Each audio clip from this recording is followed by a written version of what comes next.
taking a timely look at Facebook and what's happened to millions of people's personal data. It's been alleged that data was scraped and kept illegally to target voters here and abroad. Joining me now to help us understand this complex topic are two professors from the University of Washington Information School, Jevin West and Carl Bergstrom. Welcome to the show. Thank you. So first of all, I just used a word I don't really understand, scraped. What happened to the data? So scraped. So yeah, we do this at university campuses. Companies are doing this all the time. You could do it if you gave me about 10 minutes. I could probably teach you how to do it. You basically use software to gather information on websites that are available that anyone can reach. So when you go to the New York Times website or you go to the website for King 5, there's information on there that's structured underneath that you can pull that information. And in Facebook, there's lots of information about everyone that can be pulled. Your likes, things you post, your friends, your profile information, your birth date, etc. That can all be scraped. So in this case, there was an app developer who had access to this information, but then something happened that shouldn't have happened. What happened next? Well, so what happened was that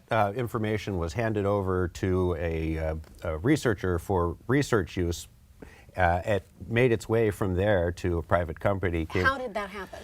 I don't know exactly how that was allowed to happen, and this is a breach that I think is more likely to happen in a highly unregulated industry like social media. Right. You wouldn't imagine this happening with a hospital. A hospital would never say, oh, here are all our records. Why don't you take all of these records, do whatever you want with them, just don't do anything illegal. Just take off with them and so hope for the because best. we have got all these privacy regulations and so forth in place there. And while I want to be careful about the degree to which we impose these regulations, I still think that what happened with Facebook definitely should not be happening. And it's sort of an example of what happens in the Wild West of a new technology. Right. So this data went off to Cambridge Analytica, and what did they do with it? So they use it as a way of targeting specific populations with specific interests, specific leanings, and you can use that. I mean, marketers use this micro-targeting techniques all the time. That's why Facebook is so effective for them. You can actually, it's not just that I want to find someone that's a Democrat or Republican. I can find a Democrat that watches Game of Thrones, that likes, the Mariners, et cetera, and you can use these kinds of this kind of information to target information and sort of tools to move them in one direction or another. And did these tools involve disinformation? Were there dishonest things that they used this for? It very well could be. We don't know exactly what was delivered to these individuals, because that's the hard part for people that want to respond to what's going on, because they're to individuals and they happen on posts that only Facebook really knows, or those individuals that had that information. As a researcher, I would love to find out what was delivered. I think even government officials want to figure out what was delivered, what kind of information, but we just don't know because only Facebook owns that, and that's not available to basically anyone else. Is that going to change? Well, I would actually like to see. I mean, I've always been, a little hesitant of regulation, but as Carl mentioned, I think we're at a point where we need to have these discussions. Just basic things like, if your information is used without your permission, Facebook should let you know. And in 2015, they knew about the Cambridge Analytica thing. We're just sort of knowing it now in 2015. But they knew and didn't say anything. Will we ever know who those 50 million people were? If I was one of those people, will I ever know that? That's up to Zuckerberg, I think, Mark Zuckerberg. So he's been kind of, I'm really sorry this happened sort of thing, but he's facing being regulated like a utility at this point. So what happens next? I don't know exactly what we're going to do. I mean, I think the EU is an interesting model for how to regulate these sorts of things. You want to describe a little bit of that? Yeah, so there's this new law that's going into place in May. They've been working on it for about 3 or 4 years. It's called the European Union. In the European Union, it's called the General Data Protection Regulation Act, and it's pretty simple. It says, well, first of all, if your data is breached, you should know that within 72 hours. You have the right to be forgotten.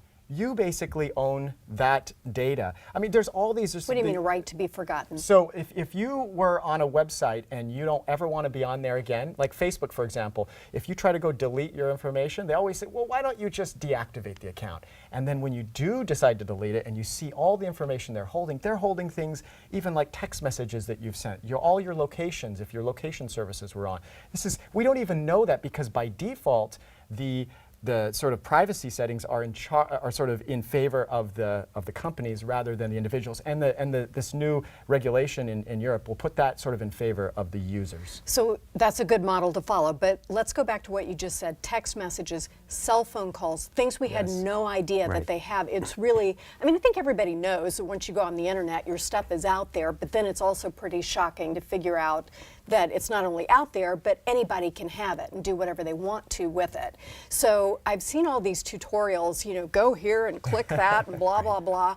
And I'm not sure if that helps or doesn't help, but can you give us some advice about what we do? Yeah, I can give you some advice. First of all, turn off any apps that you're not using that are integrated with Facebook. We have so many we don't even know. Go to your phone and you'll see there'll be a section on Facebook that shows all the apps that have access to your Facebook information. Now let's talk about this for just a second, because the intuitive thing is to go to privacy and look for these, but that's not where they are. That's where they're not all there. And so there's great tutorials out there, and we don't have time to go through here, but just know that turn off location services for not just Facebook, but any app. Don't let them by default know where you're at all times. Like Uber had by default, they could tell, and even when you're not using the app. So turn those things off. And here's the sad thing. I don't want to like say a really depressing thing. I'm going to. Even if you follow all the rules, if your friends make mistakes in their privacy settings, your stuff then goes your with stuff them. goes with them too. That's the craziest thing. When they scraped this information, it wasn't just us, it was everybody's friends as well, and we don't know who that was. So one of the things that we mentioned is you go to privacy, you can do some things there, but go to your account settings as well, right? And then click on ads and apps and other things, and just click on everything and see what you can do, right? That's exactly right. You can also do what I do, which is I'm just simply not an active Facebook user, and that would be another way. Now, what do you mean not an active Facebook user? Do you have an account? I have an account that I had to create to run a course that I was working to moderate a course, but I don't use it. I don't post. I don't have it on my phone. So if you're not using it regularly, then don't let them continue to gather data about your life. Should we dump it?